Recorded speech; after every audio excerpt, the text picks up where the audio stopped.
Welcome to the National Press Foundation. We're coming to you from the Evelyn Y. Davis studios via Zoom. I'm Chris Adams, Director of Training for NPF. Today, we're continuing our series on understanding global trade. It's the third of 10 that will explore how trade alliances and supply chains are shifting, how trade enforcers are trying to maintain fairness, and how workers and consumers are affected by it all. We're thankful for our sponsor, the Heinrich Foundation, an Asia-based philanthropic organization that works to advance sustainable global trade. We also have some news on our journalism awards. The winners of our recent round of awards for coverage of poverty and inequality were MedPage Today, the Mountain State Spotlight in West Virginia, and the California Divide Collaborative, which includes Cal Matters, the Salinas Californian, and the Mercury News. We'll have another round of these awards later this spring, so watch for details at nationalpress.org. On our website, you can also see the winners of the Heinrich Foundation Award for Distinguished Reporting on Trade. A team from the Washington Post won for stories that brought to light the complexities of doing business in China, something we'll be talking about today as well. Today, we're thrilled to have with us 4 experts to talk about COVID and medical supply chain issues. Our guests are Meredith Broadbent, a senior advisor at the Center for Strategic and International Studies and a former chair of the U.S. International Trade Commission. She recently authored a report on COVID and medical supply chain issues. Martha Mendoza is a 2-time Pulitzer Prize winner for the Associated Press, who last year wrote and co-produced a special report for the AP and Frontline, America's Medical Supply Crisis. Fiona Miller is director of the Center for Sustainable Health Systems at the University of Toronto, who wrote for BMJ Quality and Safety about the vulnerability of the medical supply chain. And Willie Shih is a professor of management practice at the Harvard Business School, who recently wrote, "Is it time to rethink globalized supply chains?" We'll hear from each of the panelists, and then we'll have plenty of time for Q&A. You can raise your Zoom hand or put a question into the Q&A text function. And please tweet today at #NPFTrade. So welcome all, and welcome to our speakers, and thank you for taking the time to come talk with us and talk with our fellows. We're looking to have a good discussion. And so if you are out there and you want to ask one of these speakers specifically, or all of them generally, some questions, you can, as I said, you can put those into chat, or you can raise your hand and I'll call on some of you to ask an audio question. But for the kind of the opener, the opening speaker, I want to turn to Meredith Broadbent, who recently wrote about the demand problems that came about because of COVID and what might be a way out of that. So Meredith Broadbent, I'll turn it over to you. We'll hear from you for kind of the big picture overview of that, and then we will go on to Fiona Miller, then Willie Shih and Martha Mendoza, and then we'll come back and have questions for all of them. So let me turn it over to you, Meredith. Thanks, Chris. It's great to be here. I appreciate the opportunity. We began our CSIS project in August by convening a group of interested thought leaders and industry representatives to assess how the U.S. medical industrial base was responding to the emergency caused by pandemic-related spikes in demand. At the time, there was widespread dire concern in Congress and the general public about shortages of pharmaceuticals, medical devices, and personal protective equipment, and a general angst that U.S. industrial supply chains were failing, and that the U.S. industry lacked the ability to produce at the scale necessary to meet demand caused by COVID. There must have been about 50 or 60 bills introduced in Congress on the topic. Our top line conclusion is that autarky and government mandates that manufacturing production return to the United States will only induce higher prices and more shortages. Instead, we propose what we call a trusted supplier network of chosen countries with whom the United States would develop enhanced supply relationships. Overall, a few observations. We expect that threats to supply chain resiliency will only increase in the future. The frequency of production and supply chain disruptions will continue for many reasons, such as pandemics, but will include weather, shipping, labor disruptions, and political instability. McKinsey estimates that companies can now expect supply chain disruptions lasting 1 month or longer to occur about every 3.7 years. A McKinsey survey in 2020 found that 93% of supply chain executives in the private sector are planning to take measures to make their supply chains more resilient, increase redundancy, nearshoring, and regionalizing their supply chains. McKinsey estimates that 38 to 60% of the pharmaceutical value chain could possibly regionalize in the coming years. Overall, we observe that companies are moving production and adjusting to the new threats of possible disruptions, although we don't have a measure of this yet. In terms of CSIS recommendations, we believe that Congress and the Biden administration should work together to enact a policy on medical supply chain security centered around diversification within a network of trusted supplier companies that cooperate with the US in order to bolster and guarantee a steady supply of essential medical products for future public health crises. The Trusted Partner Network would offer member countries enhanced commercial ties, reciprocal reduction of trade barriers, investment, and other regulatory barriers, and a commitment of support from other trusted partner countries, especially during public health crises. Eligibility for criteria for the trusted partner status could include commitments to safety and efficacy of medical products, IP protection, and free data flows. All partners would commit to enhance supply chain visibility, work towards a new plurilateral trade agreement for the medical sector, exemplify trust and reliability, and commit to reciprocal support for supply chain security by prioritizing the flow of goods and information sharing during crises. We suggest several passable structures for the Trusted Partner Network, including reciprocal negotiations with interested trading partner countries, or a unilateral designation of countries eligible for the network, which would be similar to the US GSP program. As I said at the outset, we conclude that wholesale government mandated reshoring is really the wrong approach. OECD models indicate that wholesale reshoring would not improve resiliency or efficiency of supply, largely due to a lack of diversification and an inability to tap into global networks of suppliers and producers. And this was borne out in our case studies of Gilead, Pfizer, PPE, and ventilator production in the US, where we looked at how the US industry responded more at a firm level. Our first case study on Gilead, their experience with ramping up production of remdesivir through its supply chain and global manufacturing network illustrates how a company was able to respond to anticipated supply chain disruptions and spikes in demand by adjusting sourcing and improving manufacturing processes, shifting production among global facilities, and repurposing and ramping up facilities in the United States. But by supplementing domestic manufacturing with multiple international partnerships, Gilead created a sophisticated network capable of producing large volumes of remdesivir to meet huge domestic demand, as well as demand in global markets.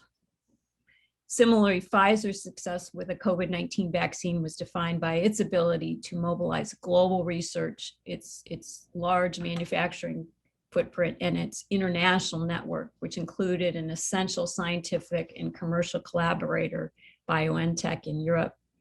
Basically, Pfizer constructed two parallel supply chains, one in the US and one in Europe, to ensure scalability and redundancy.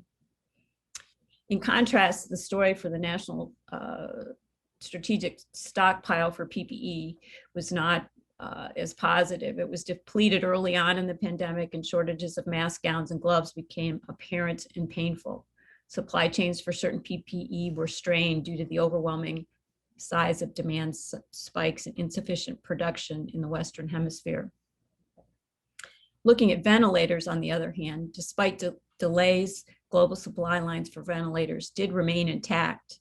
Ventilator manufacturers, aided actually by automobile companies and others, were able to greatly scale up production, retool factories, and ultimately identify new global domestic suppliers for component parts that were in shortage. So in conclusion, we see that the dire circumstances of the pandemic present a new opportunity for the United States to reinvigorate trade relations with allies, free trade agreement partners, and trusted supplier countries in the form of a trusted partner network. Thanks. Okay, so thanks. I have some, I'll have some very specific questions about the Trusted Partner Network and how it would work. But for now, I just want to ask one kind of really big picture question before we move on to Fiona Miller. You noted in the report that the pandemic proved that no single country can produce all that it needs to fight COVID-19, let alone cure it. I'm just curious, who comes closest? I mean, are there countries out there that are able to supply much of or most of what they need? And if we're dependent on China for so much and other countries, who is China dependent on? You know, Chris, I don't think any country is even close. I mean, I would say China produces a lot of products, but they're very, dependent on us for certain products as well. So there is an interdependence of mutual dependence.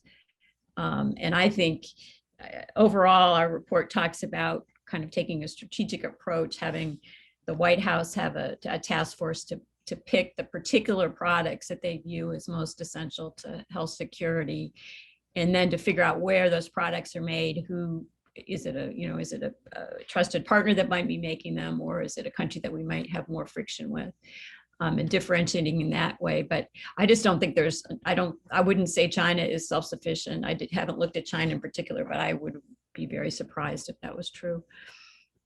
Okay. Well, thanks, and we'll come back to you for more questions in a bit. But now we'll turn to Fiona Miller. Fiona, you've talked about how this becomes a kind of a moment to start having a policy discussion about how to handle all this. So I was hoping you could tell us about that, and we'll hear from you now. Great, thank you. Yes, do you see my screen? Yes, we can, and we can hear you fine. Thanks very much for that. That was a great first go at this. So I want to talk about this very much from a policy perspective, but I also want to talk about it principally from the health policy perspective. A lot of our discussions center on firms and their supply chains. A lot of the supply chain management literature is focused on that, but there are some very particular issues when you're standing within a health system, within a healthcare provider organization.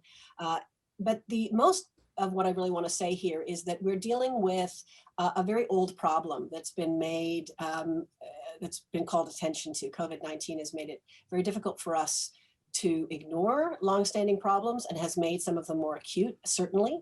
But what's new isn't so much the nature of the problem. What's new are some of the solutions that are being proposed. And I think they include, but go beyond some of what Meredith's talking about. So first of all, the fact that these are old problems.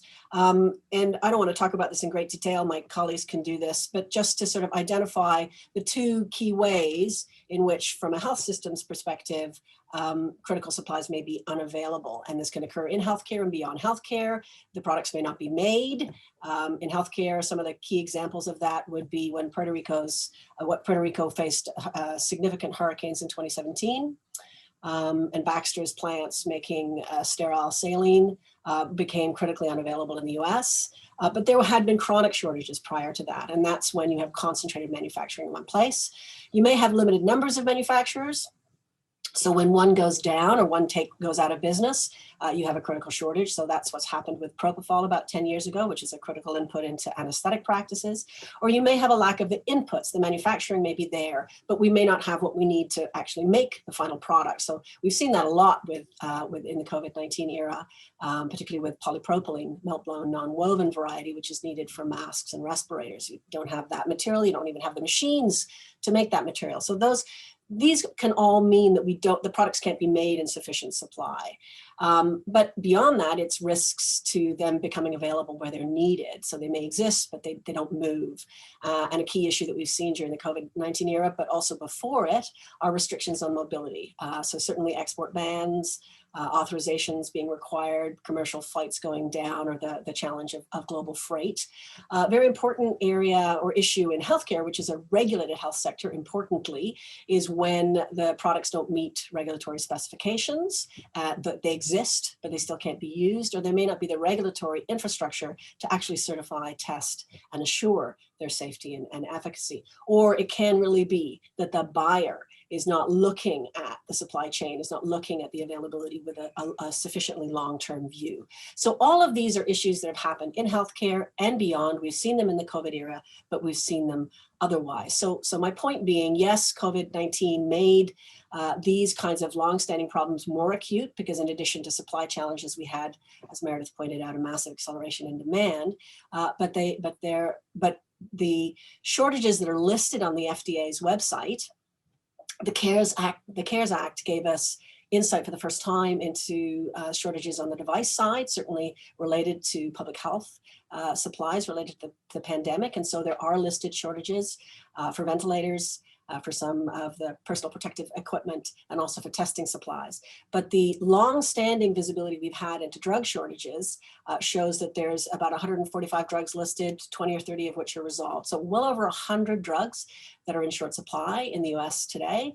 And many of those are not COVID related. So these are longstanding problems. What's new though, is we're starting to have very interesting conversations about industrial policy, about a reinvigorated approach to ensuring the security of supply. And it very much is about these issues of national security, but it goes beyond that and entertains these questions about climate change and environmental issues, about labor standards, and about economic opportunity, including for communities that are not getting the opportunities they should get. So President Biden's recent executive orders are, I think, really illustrative of this. So the one in January, which is focused on the COVID-related public health supplies, does gesture in the direction very clearly of investigating and thinking through in a long-term strategy domestic manufacture.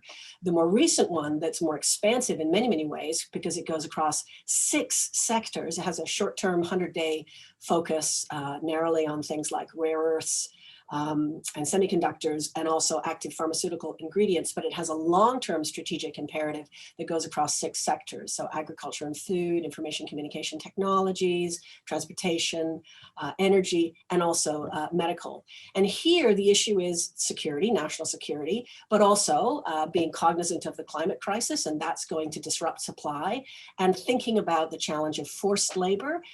There's a lot of child labor and modern slavery in the medical supply chain now. So how does that get dealt with?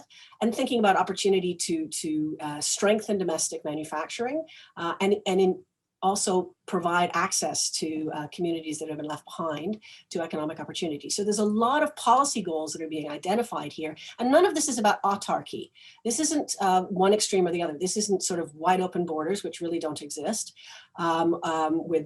nor is it about complete self-sufficiency, but it is about active efforts to identify strategic sectors that need and will need organized effort to coordinate the ecosystems that can ensure domestic capacity and resilient supply and meet these other policy expectations that we have and should have in terms of environmental benefits, labor and social standards, and economic opportunity. So that's what we're seeing, and that's what I think is so exciting. The Europeans have, in different ways, some similar ideas. Their pharmaceutical strategy has some elements of relocalization, definitely has elements of environmental performance. And very interestingly, I think, separately from the pharmaceuticals, are last week's adoption of a provisional text from the European Parliament. So with the direction to the Commission to come back with legislation later this year around quite expansive expectations of corporate due diligence and corporate accountability. So there may be a relocalization, but there's certainly attention to globalized supply networks having to meet environmental and labor standards. So these are the conversations that are shifting in important ways. So far, though, I've talked about the rich world. We also need to think about shifts in policy, which are less appealing to the US, to Canada, my own country, to Europe, but need to also be part of rethinking our policy directions going forward. So as you know, most rich countries, I mean, the US is ahead of the game. You'll have your population vaccinated by, July 4th, right? And you'll be free to go. In Canada, we're going to take longer, but the rich world is going to have its populations vaccinated by the end of 2021. But the developing world is unlikely to see population vaccination until 2023, 2024. And there is an artificial scarcity of vaccine supply, despite the fact that there's been enormous public investment in the research, enormous public investment in the advanced manufacturing commitments that allowed companies to gear up their manufacturing capacity. But there has not been a relaxation of overly strict intellectual property rules that disallow the use of existing manufacturing capacity in Senegal, additional capacity in India, in Egypt, in South Africa.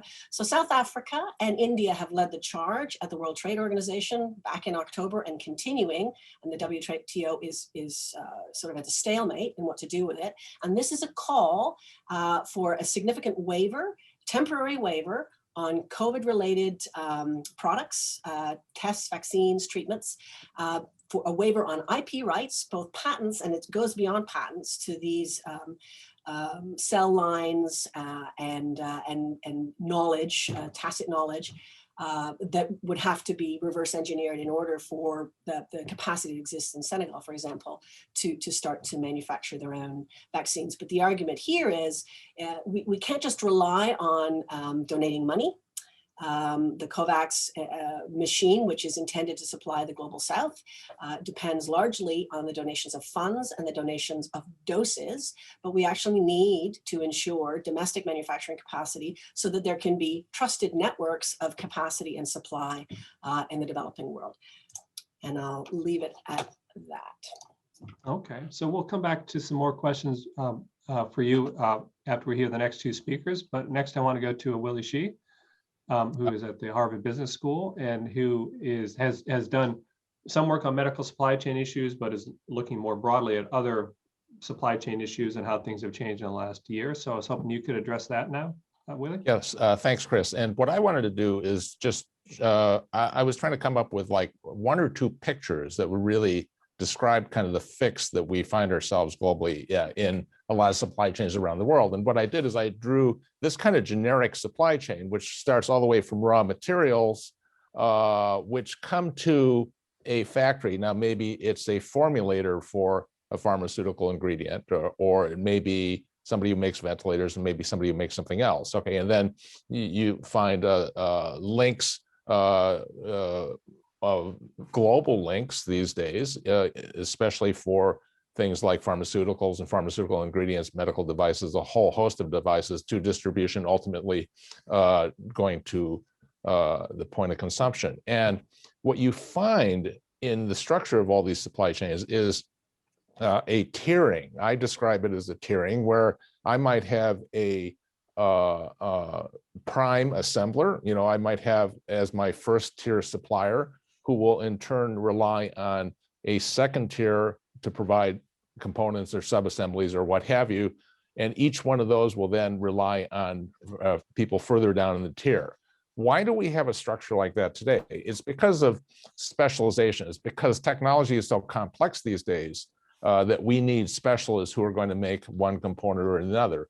Good example is if you look inside a notebook computer, somebody who will assemble a notebook computer, say for Dell, it would be a Chinese company, who will then rely on a whole range of companies to supply the microprocessor, the display screen, the keyboard, and so on. And each one of those will trickle down in turn. What you find in these complex supply chains, a lot of specialization, a lot of focus on cost. Okay, and it's because of technological complexity and the desire to go for larger scale.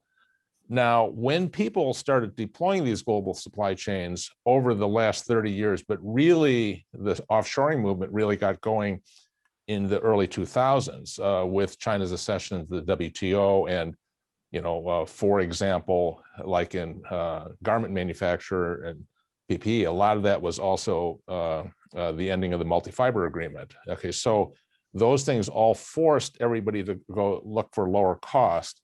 Okay, and it was actually a relatively benign trading environment if you look at the last 30 years, where we've seen declining barriers, declining trade. So what people assumed is they could count on all these logistics arrangements to move goods around the world at relatively low cost and very reliably. Okay, so now if you take a picture of what happened in 2020, to today, right? We saw SARS-CoV-2 appear in China, the Lunar New Year shutdown, China starts to reopening, but meanwhile, followed that with US-Europe shutdowns. What we found is so many suppliers were so heavily dependent on China that we initially had a supply shock, which was then followed by, if you look at 1 year ago now, Europe shutting down, the US shutting down. So then there was a demand shock where a lot of people canceled their orders. Okay. And if you look at industries, for example, like automotive, for example, you see in Europe in March, car sales dropped 85%. Okay. So then after that, people said, well, maybe I don't want to build as many cars. Everybody's worried about supply and worried about survival. And they were worried about how do I conserve cash? So let me cut down all my supplies. Meanwhile, what we did is we shut down international air travel, right? So we had 50% loss of air cargo capacity, which was very important, especially vis-a-vis PPE in these days. Okay, so then over that time, we had a lot of the ocean carriers who were critical links in many of these supply chains blank their sailings, which means we're going to cancel these sailings because there was no commerce going on. If you remember, starting about a year ago, right? It was really supply shock meets demand shock, everything shut down. Okay, what happened starting in August? Well, we had this gradual reopening. You see second waves of reinfection, but you see this massive restocking, new work from home demand, e-commerce demand. Okay, so what we've had as a consequence of that, we've seen on the West Coast of the US, especially, but also New York and New Jersey more recently, this import surge, which has led to port congestion, premium services, all kinds of challenges for every supply chain out there. And that's the big story today. Every day you see shortages in one industry or the other, right? And it's a result of this. I'm going to depend on logistics. I'm going to depend on a global geographic distribution to chase after the best cost and most specialization. Okay, and that's the mess we get in today. Now, you go back and say, well, if I'm looking at pharmaceuticals or things like that, some of these supply chains are pretty complicated, right? Where you'll have maybe somebody formulating in a Western country like the US or Western Europe, who will then rely on key ingredients from India, who will then rely on active pharmaceutical ingredients from China primarily. Okay, and in fact, some of those components may come from somewhere like some of the ones we traced, they'll go back to Holland or they'll go back to Germany for some of those components. So you have this complex interdependent network that in the past year, we've basically thrown sand in the works, and that's what we're seeing today. So that's just kind of a quick overview of some of the challenges we're seeing. Okay. Well, thank you very much for that. And we're going to hear we'll be back for some more questions for Willie Shih in a bit also, but we're going to hear now from Martha Mendoza, who is a two-time Pulitzer winner and who last year, both for the AP and for Frontline, did a fascinating look at medical supply chain shortfalls and how the medical supply chain broke and what it meant for patients around in the US and around the world. So Martha is going to tell us how she executed that package. And then we will have questions for her about the kind of the journalism as well. So Martha, welcome. Good morning, and thanks Meredith, Fiona, and Willie. You are exactly who I'm curious about hearing your perspectives on these items as we've been doing journalism, and some of what you're talking about is exactly what we're seeing. Today, for our journalists joining us, I'll be sharing a couple basic tools that we use to quantify some of the exact things Willie in particular was just speaking about, how supply plummeted and then has shot up, and also some of the domestic manufacturing problems that we have seen. So let me share screen here. At the very beginning of last year, which seems like a decade ago, my colleague Juliet and I were looking at doing a story about supply chains of a very different business, not medical supply chains, and we hope to still do that project someday. Prior to this, I had done a lot of supply chain reporting on seafood, textiles, etc. And so it seemed like it was time maybe to get going because there was a lot of misinformation out there and a lot of sorting out what's true and what's not. And the question we asked ourselves are healthcare providers actually running out of supplies? And if so, why? It was rather shocking. There was, as I say, lots of misinformation. There were obvious frontline shortages.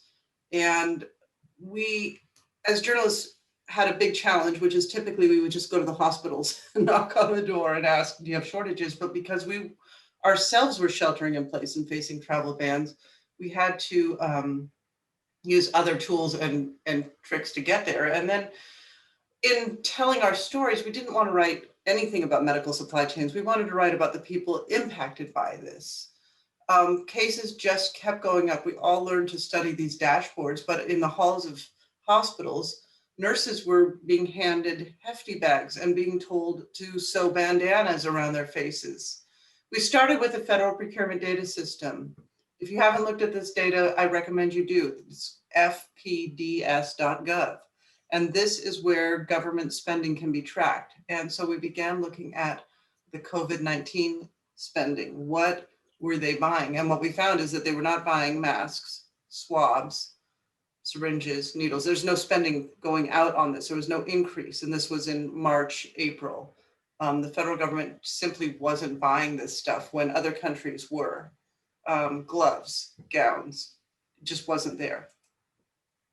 So then we began looking at imports, and there's two great tools for doing this, Import Genius and Panjiva, which is owned by S&P Global. And these two companies basically take, anytime you send a package overseas, you're going to fill out a customs bill of lading at the post office. And these companies are tracking those, compiling those, aggregating those, and selling that data to importers and exporters. And they will work with journalists who want that data as well. And so we began asking very basic questions. How many shipments of N95s, surgical gowns, hand sanitizer, swabs were imported in the US? And we were looking year on year. So how about from mid-February to mid-March 2019 versus mid-February to mid-March 2020? And I'm not going to demo this, Willie, but if you spend some time looking at this data, we sure see that massive spike in August, and really the arrivals come by September, and then it just plummets off. I'm giving you a demo of Panjiva here just so you journalists can see how simple this tool is.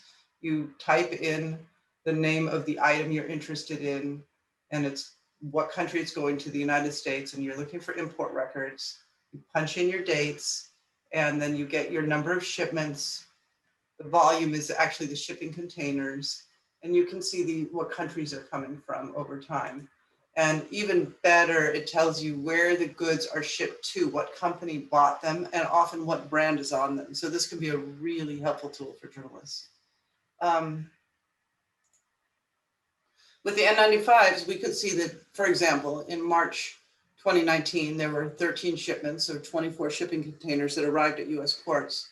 In March 2020, when you may recall, the US was plunging into pure crisis, particularly New York, but also parts of the Northwest, there were 3 shipments of N95s arriving in the US, 6 shipping containers. And that drop created a huge supply chain problem in the United States that continues today. I will, at the end of this, get into whether there's actually shortages of N95s, which there are not.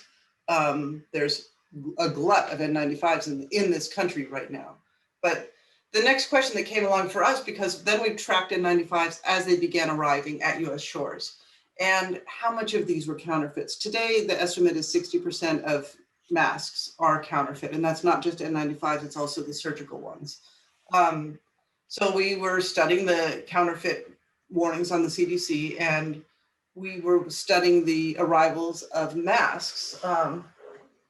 And we realized we were seeing ear loops, which were specifically identified as a counterfeit on an N95. We used Google Images to track the web for more of these specific counterfeits. And then we tracked down the US buyers who had bought these counterfeit masks, asked them for their receipts and purchase orders. And we got colleagues in China to visit the address that all of these counterfeits that we were spotting this specific brand were coming from. So it was these Shanghai Dasheng masks that we saw arrive. They were the first to come in an air freight delivery after COVID had hit the US in LAX. And we watched them arrive, we watched them unbox them, and then we watched them stretch out the ear loops and thought, oh my God, those match the CDC counterfeits. And so when our colleague went to Shanghai Dasheng factory where these were coming from, the sidewalk was lined with vendors and contracts selling these to US or any buyer. Actually, there were a lot of brokers out there. Since then, the counterfeits have soared. Next question we had was, when the vaccine is ready, will the US be ready? And the answer has sadly been no. And I don't know why we were not orchestrating all types of rehearsals. And apologies to you, Fiona. I know that the rollout of the vaccine is even more troubling in Canada, but we should have been practicing this in September, how to get our vaccines, I believe. There was plenty of whistleblowers, including Rick Bright, saying there's not going to be enough needles and syringes. We went back to that federal procurement data system and we didn't see any needle and syringe contracts. The largest needle and syringe makers in the US were selling to Canada, Germany, and Europe, not the US. And Operation Warp Speed invested its largest contracts for unknowns in the injection system. They tapped us, a company that told us themselves they should be the backup, not the first. That is a company called Apoject. They got $500 million, and their invention is one of these little blister packs of medicine that once they actually execute, this might be a phenomenal earth-changing injection. But how they got the federal contracts to be the #1 delivery system for the COVID vaccine is a rather concerning story. And they continue to be making their factory and thinking that they are going to deliver, even though they're not meeting their promises. So, because we're going quickly here, one thing that I think we all need to think about is, has enough time passed for researchers to understand the consequences of these medical supply shortages? And the answer to that is yes. At Harvard, there's a study that showed healthcare workers with inadequate PPE had a 30% greater chance of infection, and Black, Hispanic, and Asian staffers had the highest risk of catching COVID-19. At UC Berkeley, they found that California healthcare workers without PPE were more likely to be infected at work. And in the Netherlands, they did this phenomenal study at 3 hospitals where they looked at the medical providers who did get COVID and found that the strains of COVID that they had were not the same ones they were exposed to at work. In other words, with proper masks, gloves, gowns, etc., they were able to not get COVID from their patients. And so I think it's really critical to point out that with proper PPE, our medical providers can be protected from this disease that they're trying to save people from. And without it, they will die. And that was kind of where we came to with our Deadly Shortages film of how medical supply chains collapsed and lives were lost. So what now? The hospitals are still rationing medical N95 masks, and they have stockpiles. We've actually surveyed hospitals around the United States. Their stockpiles of N95s, for example, range from 2 months to 12 months. And I get a text every day from a N95 maker in Fort Worth who's now got 7 million N95 masks sitting in his trucks ready to go. And then I hang out with friends who are nurses and doctors, as well as talking to procurement officers in our survey. And they are not providing these masks to their caregivers at the levels that they are designed to be provided, which is 1 per patient. That's the only way they've been tested. So I'll stop the share screen, but what next? The injection rollout, the ongoing supply, I'm not going to say shortages, but kind of imbalance. And these, I think for a lot of journalists in their communities, you should look at who through all of their savings hired people, started these makeshift gown, hand sanitizer, 3D printing swabs, all of that, and are now losing their shirts because the federal government is not going to buy them up. These American mask makers cannot get federal contracts right now because it's a little bit cheaper to get them from China or Mexico. So I'll stop there. Look forward to your questions, and thanks everybody for being here. Okay, let me just one real quick question on technique. You mentioned the 2 data sources you referred to, Import Genius and Panjiva. could you give us, for the journalist out there, give us a brief sense of how those two differ and how complete is the data? The data is very complete. They differ. One specific thing is that Panjiva is it's an easier platform to use. You can kind of very quickly say, I just want to know Chinese masks going to India, or Indian masks going to Ecuador, or COVID tests going to this place. So that one's a little quick and easy in terms of their platform. Import Genius is a company that will work with us more closely. So they will provide us an analyst and who will sit on the phone with me for a long time or work through a spreadsheet with me. And Panjiva does not do that type of support. And Import Genius has more countries available to us than Panjiva. Panjiva is much more US. They are both very nice and comprehensive. And Chris, the coolest thing about them is they're very up to date. I don't know if you researchers use them as well, but they're, I can look at what came into the port of Los Angeles 2 days ago. And so that makes it very timely for us as journalists to be able to say, whoa, these shipments just arrived. Okay. All right, so let's go to some other questions. And I have a question. If you have a question, you can either raise your hand and we will give the audio over to you, or you can submit a question in the text in the Q&A, question and answer text function. First question here is from Firdaus Al-Farouk who is from MedTech Insight. And I'm just going to throw this to all four of you. I'm not quite sure who should have maybe Meredith, if you could take first crack at this. The Biden administration, excuse me, the Biden administration has not rescinded the Trump administration's tariffs on China, has been arguing national security reasons.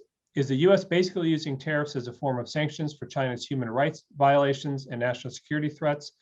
Will we ever see the tariffs lifted, and how does that affect supply chains? Now, it's a fairly broad question, but Meredith, do you have any general thoughts on that? I mean, I would say right now the administration is still getting itself organized to make what will be a very sensitive political decision for them. We don't have Catherine Tai, the US Trade Representative, confirmed yet. Maybe that'll happen this week, but I think it will be so sensitive because there's a real kind of domestic consensus that China is at times not playing fairly with us. So there's a lot of kind of just negative just negative thoughts about China. So I think you're not going to see them easily get rid of the tariffs. I think there'll be a negotiation involved, maybe a second bilateral negotiation following on the one that Trump folks did. I do think the human rights things have infused people's perception. You can see it in Congress. A lot of bills have been introduced on the human rights problems. But really what you have is a very fluid policy situation that hasn't been able, the administration just hasn't been able to get it managed yet because it's so early in the administration. Okay. I've got a question for you, Meredith, and then for Fiona, talking about the executive orders that the Trump administration put out and then the Biden administration put out. Meredith, could you tell us about the Trump administration's, his executive orders in August, asking the federal government to purchase essential drugs and other related products solely from US manufacturers, told the FDA to compile a list of which medicines would be covered. Where does that review stand? And has the Biden administration undone that, or is it still existing? I mean, I would characterize it as the Biden folks did not repeal that executive order. They basically added on to it. And the two executive orders that they put out in this regard are, to me, hugely comprehensive, of a million-ish, I mean, probably 19 or 20 public policy issues that they are going to review. The first set is they pick 5 sectors, and then they're going the second, and that's going to be done in maybe 100 days. And then they'll be doing another one that's much longer, but very detailed, probably asking businesses for information, looking at very individual supply chains for labor rights problems and environmental concerns and health policy concerns. And I was pretty I'm a little concerned because in this kind of, to go from having the government not do much picking of what a strategic product is to looking at supply chains across the entire economy with every issue under the sun considered, it just may be too much for the bureaucracy to get done. I mean, they may be able to manage the process. I know they've got a lot of people working on it and supply chain coordinators at the White House, but they've set themselves up a very intimidating project and short timelines. Okay. And Fiona, you mentioned those Biden executive orders also. So could you give us a sense again, when are those supposed to be done? Well, as Meredith said, you've got a 100-day look. The most recent one, you've got a 100-day look at 4 products. Turns into a year-long review of 6 sectors. So it is very expansive in its ambition. I think Meredith's quite correct. You know, there's a lot there. I think that's what's exciting and interesting about it. I don't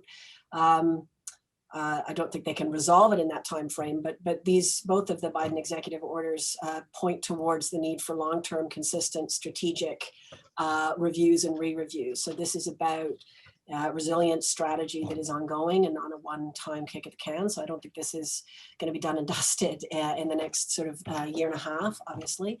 But I think what's important is the direction of travel, which does involve the US has a very long tradition of active mixed economy, state execution and the entrepreneurial states, right? Mariana Mazzucato's evocative phrase, she speaks mostly about the US, which is sort of a hidden developmental state, but nonetheless a very entrepreneurial state that has coordinated and organized the generation of important industrial sectors. I mean, the internet, semiconductors, DARPA, these kinds of institutions that have invested in and cultivated an ecosystem of companies. And so it's a return to that in a more active and transparent way, in my view, but importantly lining this up with the climate agenda, lining this up with the labor standards, which are not just about China by any stretch of the imagination. The known challenges in the medical supply chain are about surgical instruments from Pakistan and about forced labor in medical gloves from Malaysia. So a lot of the globalized supply chain is about arbitrage on environmental and labor standards. The efficiencies that are sought are on the backs of labor. So I think I'm hopeful that there's a direction of travel, and we're seeing Europeans moving in this direction as well. California has a Modern Slavery Act. Australia has a Modern Slavery Act. We're getting a Modern Slavery Act. The UK has a modern, there's a lot of these kinds of movements that say our trade systems have to become fairer. And I do think the Biden reviews are moving in that direction. Okay. But Chris, So the one thing I wanted to just Sure. mention is that the administration's review is going at these other sectors in addition to medical devices. So it includes batteries and it includes critical minerals and semiconductors. So this is a very comprehensive review that goes way beyond the medical sector. Could I add something as well? Please.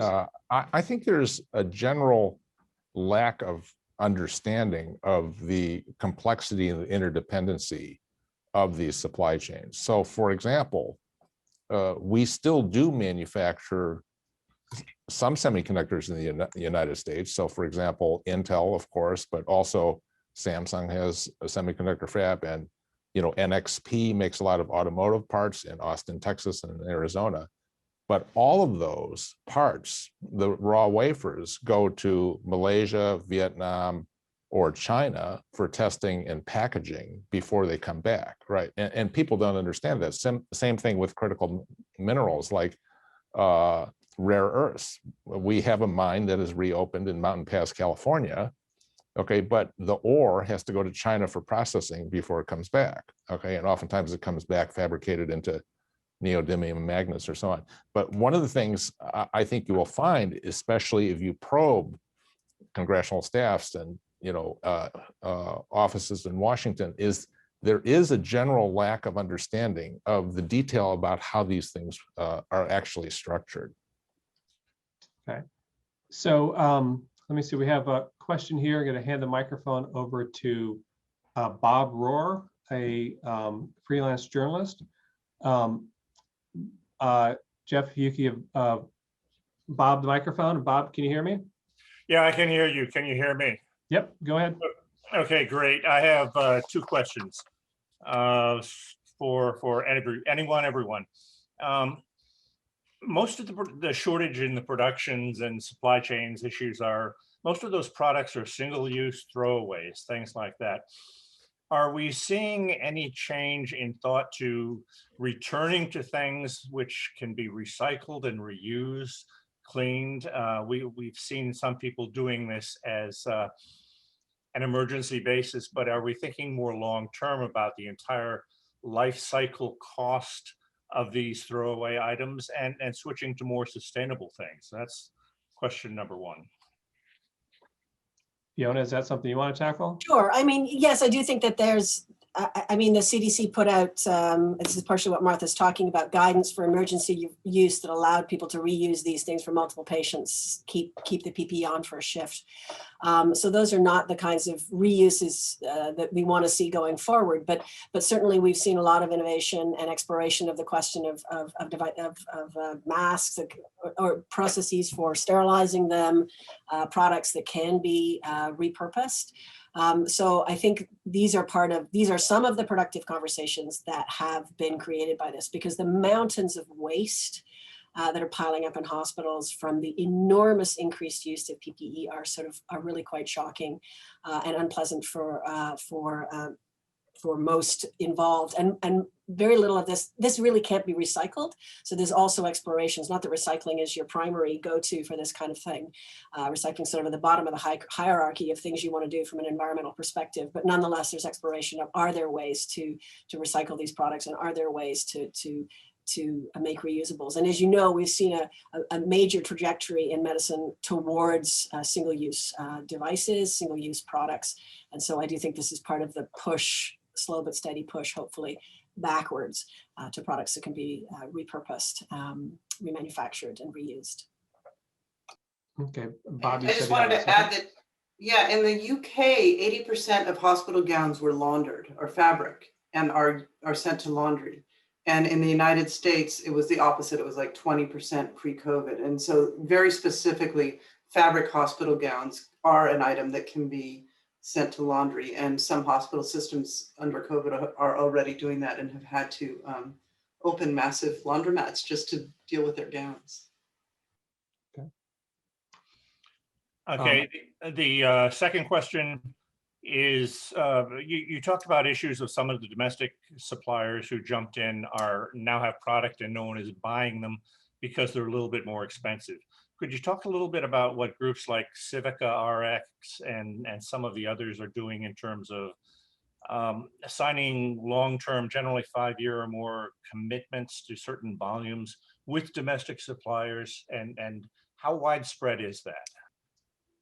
I mean, I can speak to Premier and some of the other groups, GPOs, have made commitments long-term to these domestic suppliers and have invested in them, and it's still not enough. And Bob, I guess I may have misspoke, because I think I did say it's a little cheaper from Mexico or China, but they're trying, the domestic suppliers are trying to meet those same import prices and are coming close. But and even with investment from these GPOs, and even with commitment from the GPOs, it's still not enough. They still are in that exact same situation they were after H1N1, when they ramped up, they hired, they built up their lines, and then demand disappeared, and they literally lost their own savings. That contrasts markedly with the billions that have gone into advanced purchase agreements for the vaccines, where two very profitable pharmaceutical companies have been provided with billions, and that's important. But yeah, it's kind of baffling why a similar program of support for smaller companies is not viable. It would seem to be. Okay. Could I add to that as well? I mean, I think one of the problems you see for these manufacturers is, like capacity utilization. I was testifying to a congressional committee last summer about the shortage of N95 masks. And I said, well, how much surge capacity did you want to have? and demand certainly rose more than a factor of 20. But I said, let's say, for example, I suddenly needed to produce 20x more. That meant during normal times, I would be running my factory at 5% utilization.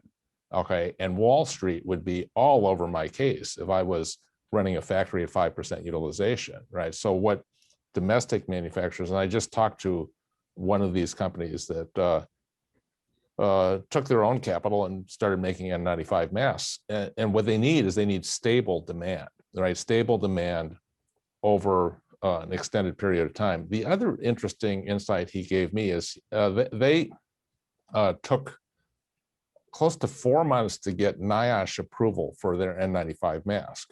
Okay, and I look at, how long did it take to get emergency use authorization for these vaccines? Well, less than a week in some cases. All right, what's so hard about getting NIOSH approval for an N95 mask? And one of the things he said that was very interesting is there's been no innovation in N95 masks, right? So the approval process has been very routinized, and NIOSH it's easier for purchasing agents to just go with an established supplier and buy that rather than take any risk with new suppliers, right? So it makes it very hard for these entrepreneurs who have thrown their own money in to try to meet a national need. Okay, so let's go to it is 10:55. We'll go a little bit past 11. I'll try to get a handful more questions in. Let's go to Joyce Friedan from MedPage Today. Joyce, you can have the microphone for your question. Yeah, hi, can you hear? We did, then we lost you. So Jeff, can you unfreeze her mic? Yes, how about now? Okay, now we can, yes. Oh, sorry about that.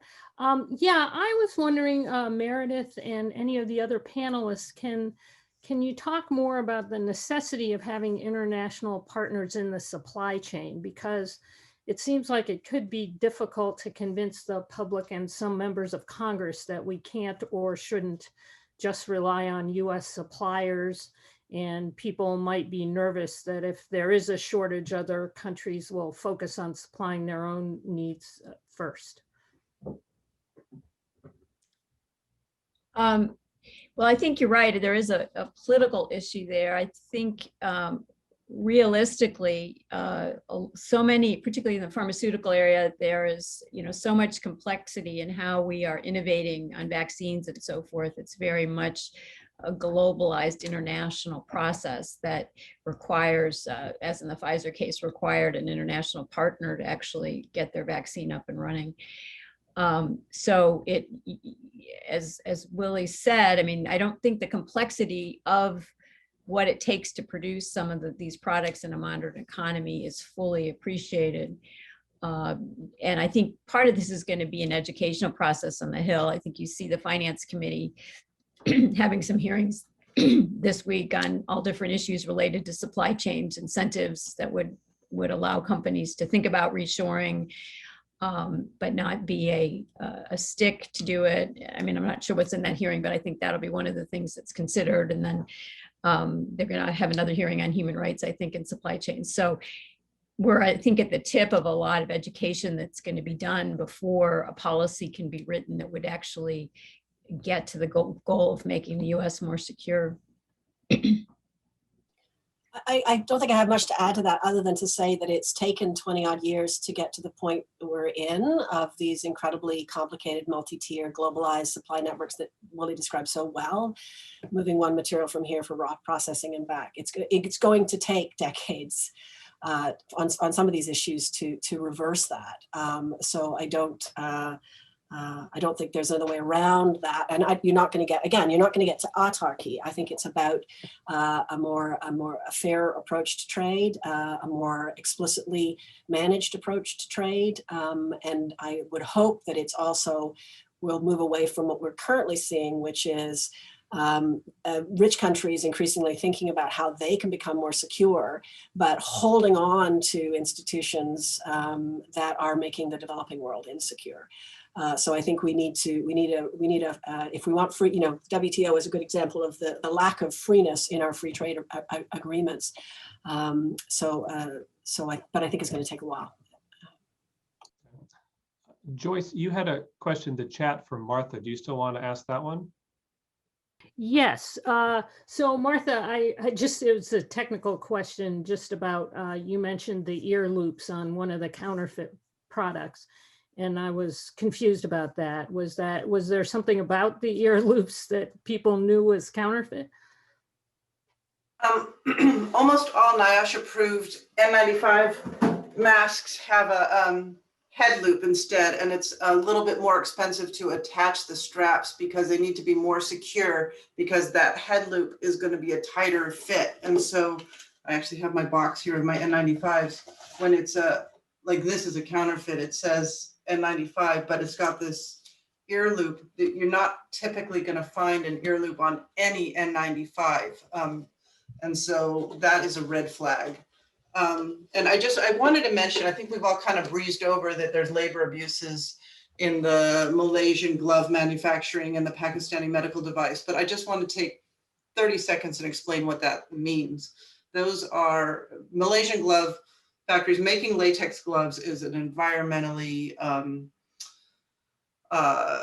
damaging and concerning issue, because where is this nitrile or latex or rubber coming from, and who is harvesting it? So the raw materials are, devastating forests. And then the people who make the gloves in these expensive factories that are much harder to stand up even than an N95 factory are often from Nepal or Bangladesh. They pay their entire family fortune in recruiter fees to go to Malaysia for a job to make the gloves.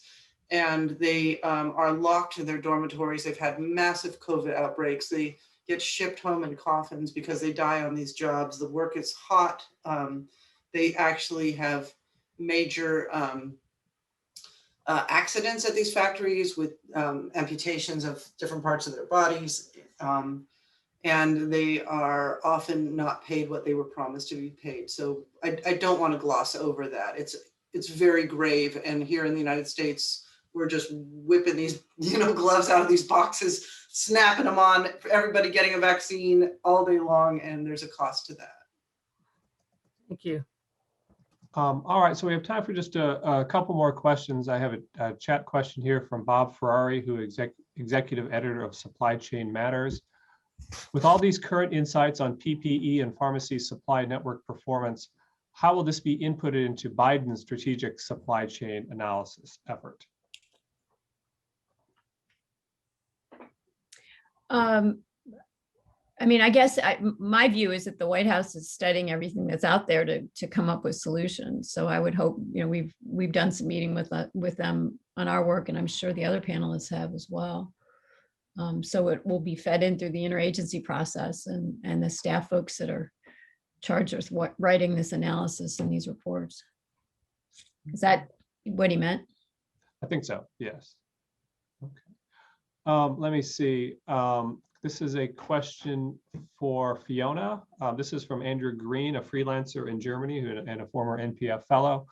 For Fiona, I'm wondering if you think there's any possibility the TRIPS waiver might be adopted, and if not, are there any emerging compromises?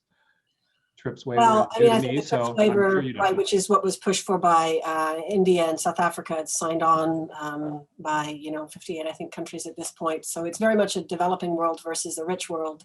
It's being blocked or basically refusing to seriously consider it at the WTO by Canada is equivocating, Australia, Europe, Switzerland, etc. And the US, there was hope that Biden might push forward with a new vision on this. And I think the political question remains open. It really does depend on public awareness and political advocacy to put pressure on richer countries on this one. Meanwhile, I think the WHO is continuing to work through the COVAX mechanism, which is really about donating funds and donating doses. And it looks like they're trying to encourage perhaps encourage more distributed regionally, globally distributed manufacturing also through the COVAX vehicle. And they're working on vaccine fairness as a whole kind of political agenda. So you know, it's kind of shocking post Doha that in the context of a massive crisis like this, that the waiver would not go through. As WHO has said, if not now, when would you actually suspend these rules temporarily? But I think it's a political question. So maybe the journalists will make this a bigger issue, and there'll be a groundswell of public attention to this, and the new administration in the US will go in a different direction. And just for background, what does TRIPS stand for? Trade-related intellectual property. So this is under the WTO. So this is the regime, particularly if we think about patents, the 20-year protection on patents. But the waiver is therefore a sort of a fairly comprehensive temporary non-enforcement of those rules, of those patent protections that would exist for the vaccines, but also other forms of knowledge, the trade secrets that you would need to actually manufacture these things, the cell lines that you would need to actually produce the vaccine. So it's a comprehensive waiver proposal that would be in existence till there's herd immunity globally as identified by the WHO. And so the WHO is behind this, developing countries are behind this, but it's being stalled at the WTO. It's really not being taken forward. Okay. And I think we're just gonna have time for one more question, and then we're gonna draw this to a close. This is something we've touched on earlier, but haven't really gotten into much depth on, but that's the dominance of China on active pharmaceutical ingredients. I know, Willie, this is something you've looked at, and I'm sure Meredith and Fiona have as well. But why is it that, that China dominates API, and why isn't the United States making more of these, or other countries making more of these active pharmaceutical ingredients? And has it become it was a big concern a year ago. People were speculating that this could become a problem for us. Has anything really changed in the last year? Well, so let me tell you some digging that I have done. I've talked to some Indian pharma companies, because Indian pharma companies used to make a lot of their APIs themselves. Okay, and especially if you go in the region around Hyderabad, there's a lot of pharma companies. They make a lot of things like acetaminophen. You know, I actually brought students to visit a factory there where they said, wait a minute, I thought this all came from New Jersey. Okay, now, you know, they happen to make 18 billion tablets a year in that one factory. Okay, but they used to do all of that, but then they really were forced out of the market by China. Okay, and what China decided is that this was a strategic industry. So if you look at, and I've looked at a number of compounds, like I was looking at one of these steroid precursors that's used in most steroid drugs. Okay, and there'd be like 3 manufacturers in the US and 1 in Europe and 200 plus in China.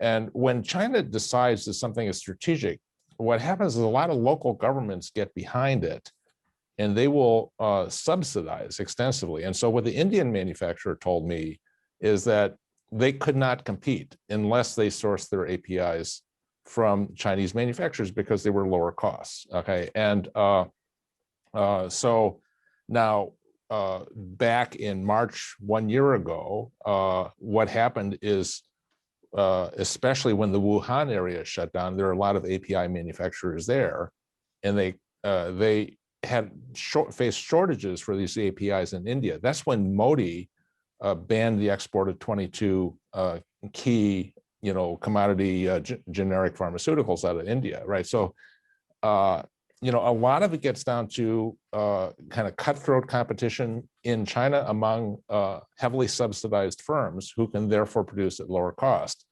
Now, I've also talked to an American manufacturer who's trying to reshore some of this manufacturing of, you know, generics back in the US, and he was complaining it's like his profit is a couple of cents per dose, and it's like, what do you expect me to do?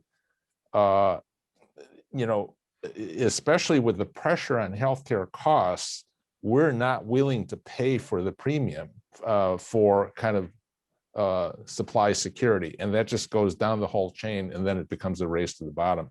That's sort of my view, and as I dig around it. Okay. I would agree with that. I think there's probably an area where we could have some more visibility in the supply chain, because when you look at the trade statistics overall, it's very difficult to see where the API is being made, because you could be supplying a European company or an Indian company. And it's probably helpful to know what they're relying on and where the source of supply is. I should add, I looked at that question as well, right? Even went to the FDA and looked at all the filings on these documents. And one of the things that makes it very difficult to trace the supply chain is confidentiality.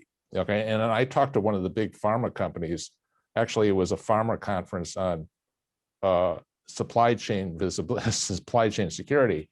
And they admitted that they can't see past their first tier, right? Because their first tier supplier in China in particular does not want to disclose its suppliers for fear of disintermediation, right? So confidentiality agreements protect a lot of those different layers from visibility. So it becomes very hard. I mean, I was stymied when I was working on these sources in China. Nobody would talk to me unless I was willing to offer payoffs, which I wasn't willing to do.